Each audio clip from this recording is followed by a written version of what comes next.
As we grow older, something changes inside us. It's not just our bodies that slow down or our schedules that shift. It's the way we see people, the way we recognize patterns, the way we measure who deserve a place in our lives and who doesn't. For much of life, we're taught to be kind, to give without keeping score, to always extend patience and compassion, no matter who's on the receiving end. And for decades, many of us did exactly that. We gave, we forgave, we overlooked, we tolerated, because that's what we thought kindness meant. But with time, you start to notice that kindness is not always a gift. It can become a burden. And sometimes, without realizing it, it turns into a trap that keeps you tied to people who only take, only criticize, only weigh you down. When you hit a certain age, you begin to see how precious your peace really is. You don't have endless time to waste or endless energy to hand out. You don't have to keep pouring into cups that are never full. And yet, some of the hardest people to step back from aren't strangers. They're the ones sitting closest to you. Family, neighbors, friends you've known for decades. That's what makes it so painful.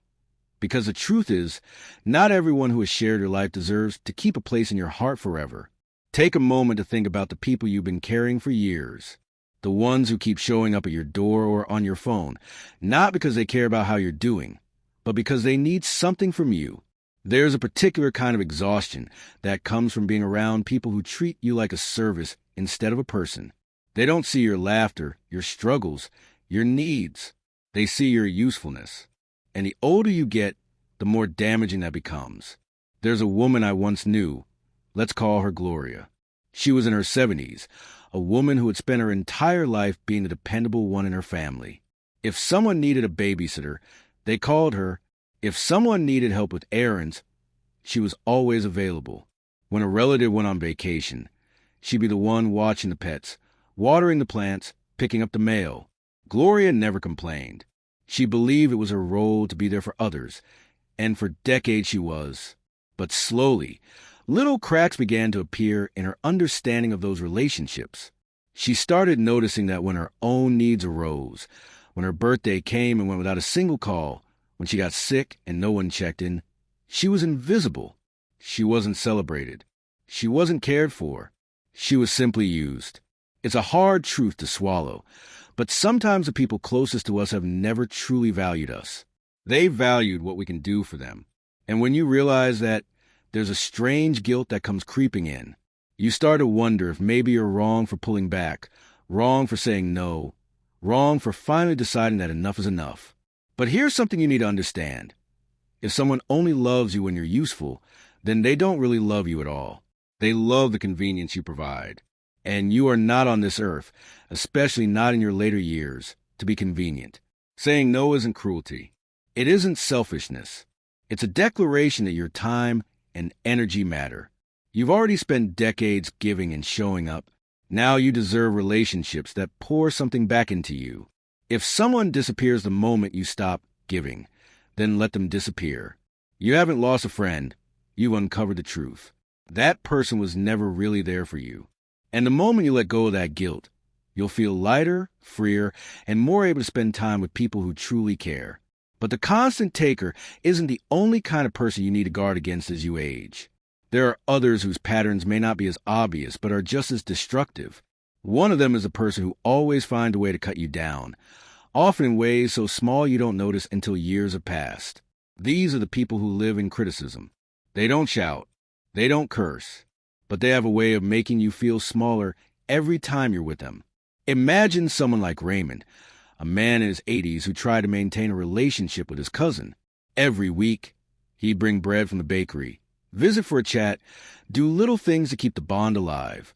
But without fail, each visit was met with a comment that left him feeling deflated. Why'd you get rid of that old chair? It had history. Or, you always do things too quickly. Or, you've changed. Your hair doesn't suit you like it used to. These weren't screams or fights, but over the years, they chipped away at him. What used to be a joyful visit turned into something heavy. He began to approach the meetings with dread, bracing himself for whatever negative remark was coming next. The danger of this kind of relationship is that it doesn't break you all at once.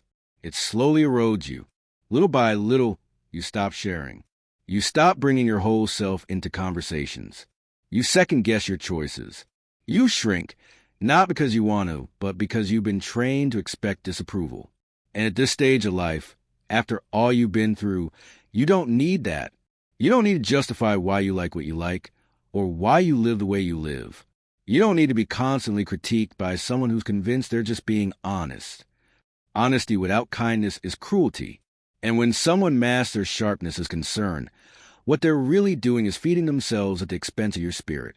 You deserve relationships that let you breathe, that let you feel comfortable in your own skin, that allow you to exist without being under a microscope. And if that means stepping back from someone you've known for decades, then it's not cruelty, it's protection. There's something liberating about finally saying, I won't hand you the power to make me feel small anymore. Because for so many years, many of us gave people that power without realizing it. We smiled through the digs. We told ourselves it wasn't worth making a fuss. We convinced ourselves that maybe they didn't mean it. Maybe we were being too sensitive. But when you look back, you'll see the damage. And the older you get, the less time you have to keep putting up with it. At this stage in your life, you deserve to feel safe in your own choices. You deserve to feel celebrated or at least respected. If someone can't give you that, then they don't deserve your time. Being kind doesn't mean making yourself available to people who treat you like you're always wrong. It doesn't mean letting their voice become louder than your own. It means protecting your peace, because peace is no longer optional. It's survival. And survival doesn't just mean avoiding illness or accidents. It means preserving your spirit, your joy, your dignity. It means refusing to let anyone rewrite your story with their criticisms, their demands, or their expectations. It means recognizing that your later years are not about fixing everyone else. They're about finally caring for yourself.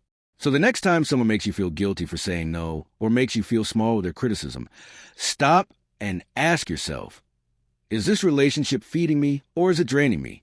Because the answer to that question is the key to knowing who you no longer need to be kind to. There's a certain heaviness that doesn't come from carrying groceries or lifting furniture. It comes from carrying guilt. And the sad truth is, some people in our lives become experts at handing us that weight. They know exactly what to say, or sometimes what not to say, to leave us questioning ourselves. These are the guilt trippers. And if you've lived long enough, you've almost certainly had one close by. A guilt tripper doesn't need to shout. They don't argue loudly or get aggressive. Their power lies in silence, in sighs, in phrases that stick to you long after conversation ends. You can hear them in your mind, whispering doubts. I thought family would be there for me, or I guess you don't care as much as I do. It's not what they ask. It's how they ask it. It's not what they withhold. It's how it makes you feel when they do. Consider Margaret, a woman approaching 80. She'd always tried to be involved in her family's lives, even as she slowed down physically. Her niece often called for favors, rides, errands, babysitting, and for years Margaret said yes. But eventually, she started to pull back. Her body was tired, her schedule was full, and sometimes she just wanted quiet. So, when the next request came and she gently said no, the response was chilling silence. Days passed, no call back. And then, when she finally did hear from her niece, it was with a sharp little sentence. I just thought family would be there for me. Margaret wasn't being selfish. She wasn't being cruel. She was simply trying to set a boundary. But that single line sat heavy on her chest, and for the rest of the evening, she found herself wondering if she had done something wrong. That's the danger of a guilt tripper. They know your soft spots. They know you're loyal, compassionate, and maybe a little too willing to sacrifice for others. And they turn those qualities against you until you feel like protecting yourself is the same as abandoning them. But here's the truth. Guilt is not proof of wrongdoing. Guilt is just an emotion, and sometimes it's planted in us by people who can't handle hearing no. As you age, this becomes even more important to recognize. You don't have unlimited energy, unlimited health, or unlimited years. You cannot afford to hand them over to someone who makes you feel bad for having needs of your own. Every no you give is not cruelty. It's survival. It's a way of saying, my peace, my rest, my health matter too. If someone disappears when you set boundaries, let them. If someone twists your words into weapons, step back. Because love doesn't manipulate. True care doesn't demand you sacrifice your sanity to earn someone's approval. And the older you get, the more you realize that you are not responsible for holding up everyone else's world. You're responsible for protecting your own. Now, guilt isn't the only weapon people use to drain you. Some people take another route, one that's harder to notice but just as corrosive. They smile in your face, celebrate you in public, even call themselves your biggest supporter. But beneath it all, there's competition brewing. They don't just want to succeed, they want to outdo you. And every time you share a win, they find a way to make it smaller. These are the secret competitors, and they can be some of the loneliest people to have close by. Competition in itself isn't bad.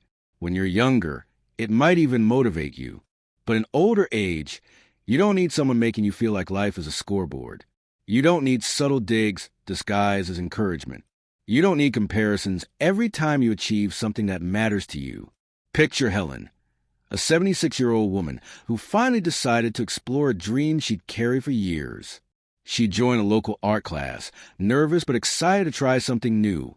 One of her longtime friends, Judy, decided to join too, saying she wanted to support her.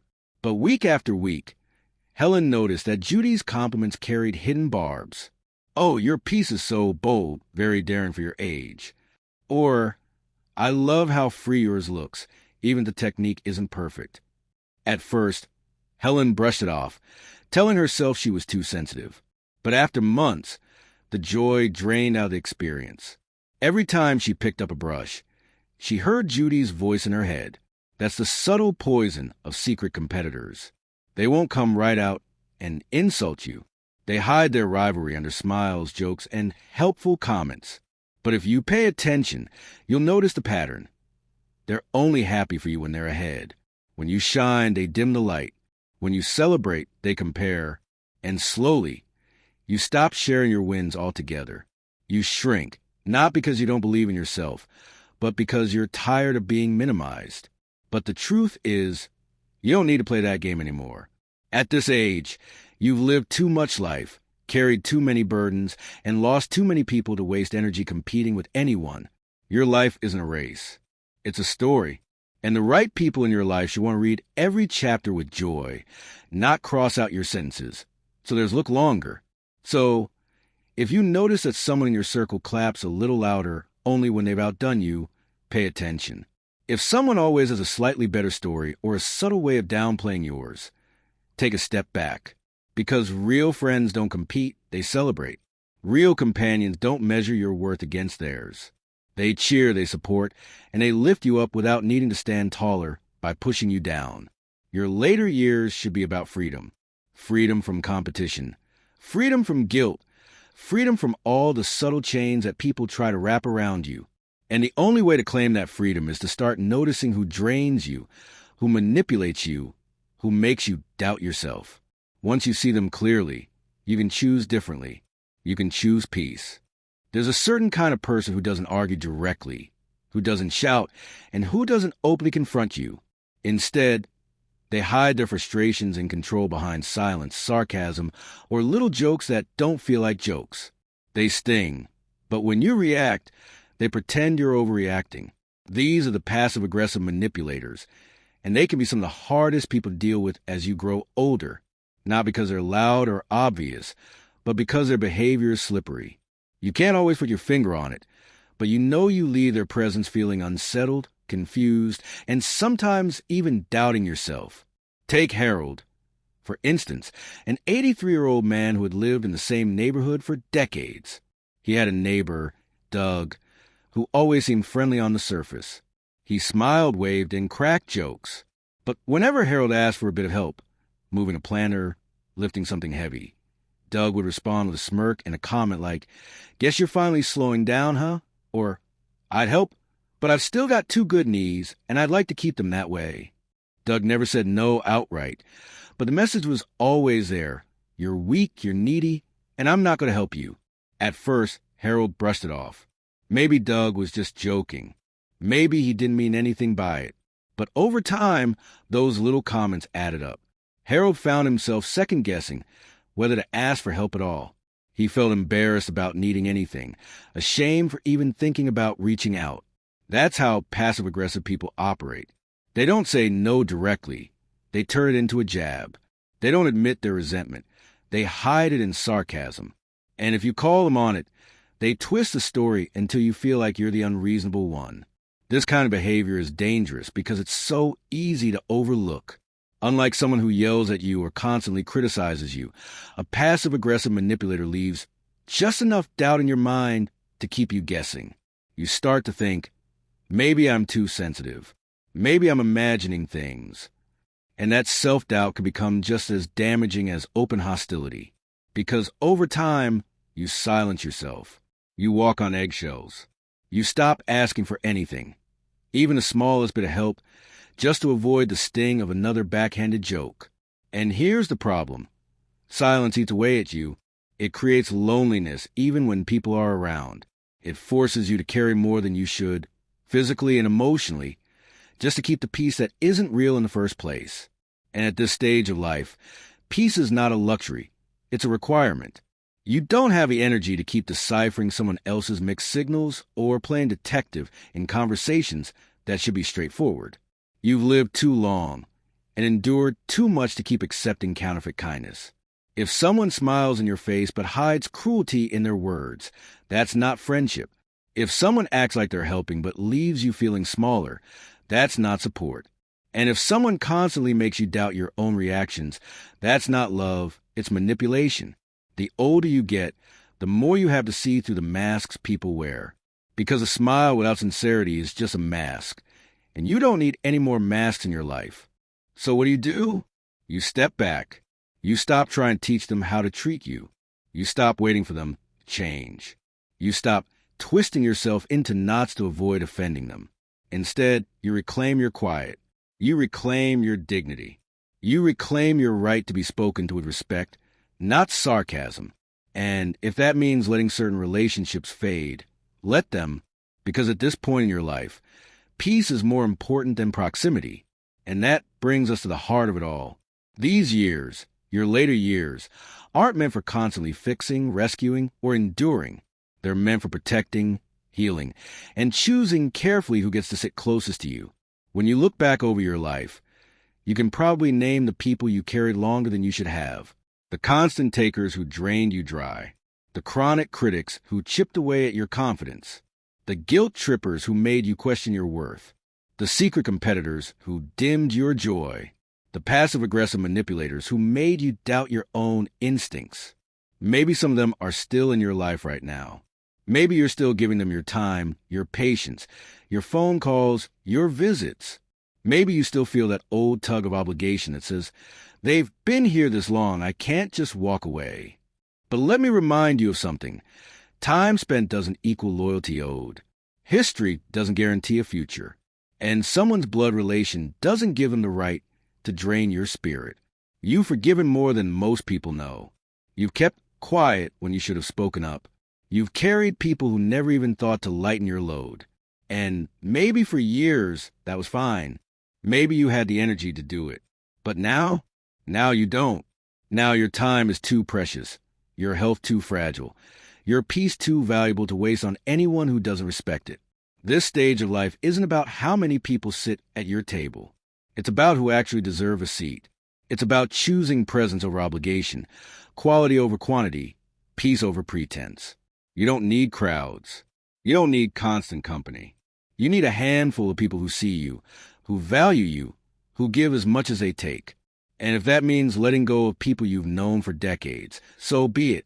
Sometimes the greatest kindness you can show yourself is to finally say, enough of being used, enough of being criticized, enough of being manipulated, enough of shrinking, apologizing, or second-guessing, enough of handing out pieces of yourself to people who never give anything back.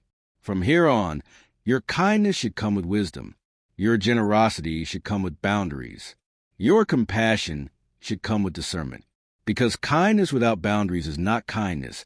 It's self-neglect. So check in with yourself. Think about the people who surround you now. Do they leave you lighter or heavier? Do they encourage you or drain you? Do they respect your no or punish you for it? The answers to those questions will tell you exactly who deserves your time and who doesn't. And here's the final truth. Your later years aren't about surviving toxic patterns. They're about clearing them out. They're about creating space for laughter, for rest, for joy, for simple moments of peace. They're about sitting in your own living room and knowing that whoever walks through the door is someone who truly cares, not someone waiting to criticize, or manipulate. You've lived too much to keep tolerating less than that, and you deserve better. Better friends, better conversations, better peace. And it all begins with the courage to stop being kind to the wrong people and start being kind enough to yourself to let them go.